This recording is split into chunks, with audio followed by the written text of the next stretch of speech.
Last May, the California company SpaceX demonstrated that it could deliver its Dragon capsule to the International Space Station and return the Dragon safely to the Earth. The capsule carried token amounts of cargo each way. On October 7, a Falcon 9 rocket launched a Dragon on the first true operational flight under a $1.6 billion contract with NASA for 12 cargo flights to the ISS by 2016. Despite a failure of one of the first-stage engines, the Dragon capsule successfully reached orbit, and on October 10, it berthed with the ISS. The Dragon carried about a ton of cargo, including various supplies, pieces of equipment, plus some ice cream that the astronauts enjoyed.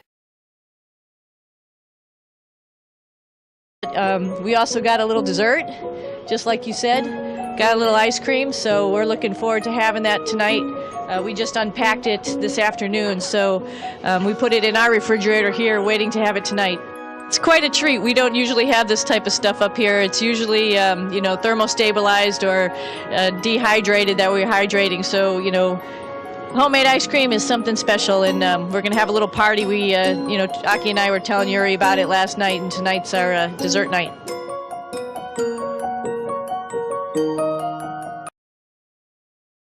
Over the next week, the cargo was unloaded and replaced with experimental materials, including astronaut blood samples and miscellaneous items for the trip back. On October 28, the Dragon detached from the ISS and returned safely for a splashdown in the Pacific near the coast of Southern California. The barge with the Dragon reached the port of Los Angeles a couple of days later, and time-sensitive materials were removed and taken to laboratories for analysis. The Dragon was then trucked to the SpaceX facility in McGregor, Texas, where the rest of the cargo was to be removed and the spacecraft checked out. Though there are vehicles from Russia, Europe and Japan that can deliver cargo to the ISS, only the Dragon can bring back cargo to the Earth.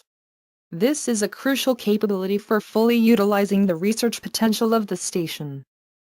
The primary mission was a terrific success, but a secondary satellite payload could not be put into the correct orbit due to the engine failure. It was deorbited a few days after launch. The next Dragon cargo mission will be delayed by at least a month from its previous target date of late January. A review panel is investigating the failure, and no new date will be set until there is a resolution to the problem.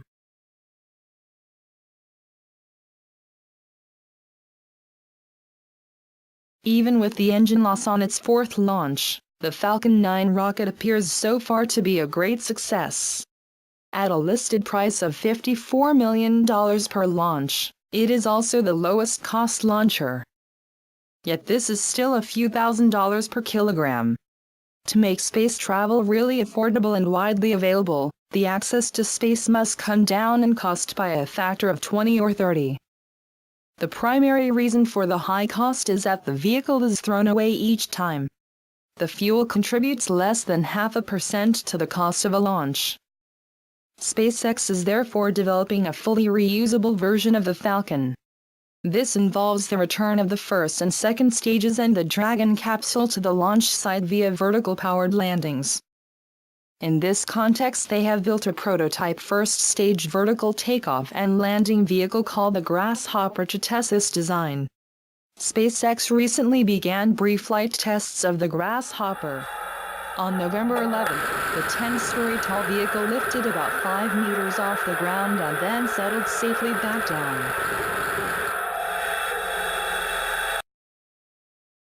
The company plans to gradually go to higher and higher altitudes in the coming year.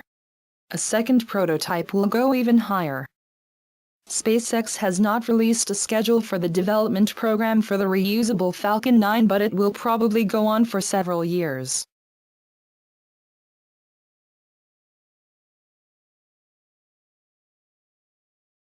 The Mars rover Curiosity has been quite busy the past couple of months.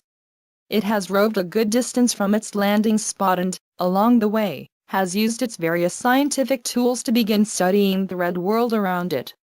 For example, Curiosity zapped rocks with its laser to find the chemical contents in the resulting vapors. It also dug up scoops of Mars dirt to drop into a bin for analysis. Curiosity also examined the atmosphere and, to the disappointment of many, found no methane, which would have been a possible sign of microbial life. It's still possible that methane could be emitted in other parts of Mars and during different times of the year. Like any tourist, Curiosity wanted a picture of itself with Mars in the background, but no Martians offered to take the snapshot. So the rover used its long robotic hand to take a series of pictures that it assembled for a striking self-portrait.